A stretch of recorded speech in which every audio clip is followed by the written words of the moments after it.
Anecdote de facilitation, alors tout ce qui peut créer un environnement agréable, hein, la luminosité, la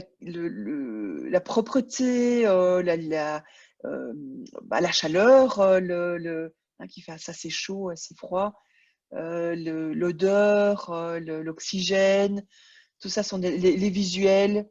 et donc de bien préparer l'environnement d'intervention et donc d'être là à temps, que toute la technique soit en ordre, c'est vraiment très important. Donc, dans la mesure du possible,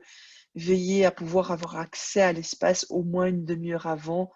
pour être sûr que tout est bien placé. Déjà, positionner les feutres, les magiques, les papiers, les documents, tout ça donne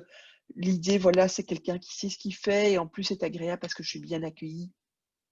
Euh, et voilà, et dans votre évidemment,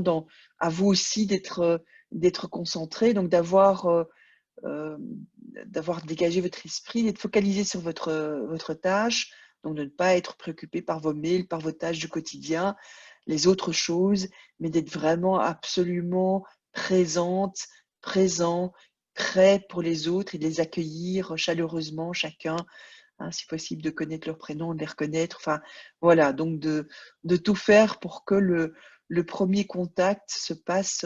de manière agréable, de manière énergique, de manière euh, reposante ou apaisée en tout cas, et pas dans l'énervement, et pas dans l'accusation, et pas dans je suis pas prête, ou j'ai un problème d'équipement, et c'est évidemment la technique qui n'a pas suivi, j'avais pourtant demandé, et je ne sais pas comment ça fonctionne, etc. etc. Tout ça, hein, donc tous ces commentaires négatifs ou cette panique qu'on peut avoir, ben, ça va avoir un effet aussi sur la panique du groupe ou sur euh, l'inconfort du groupe. Et quand le groupe est dans l'inconfort, c'est plus difficile de partager des choses, c'est plus difficile de participer, c'est plus difficile d'être présent. Voilà, donc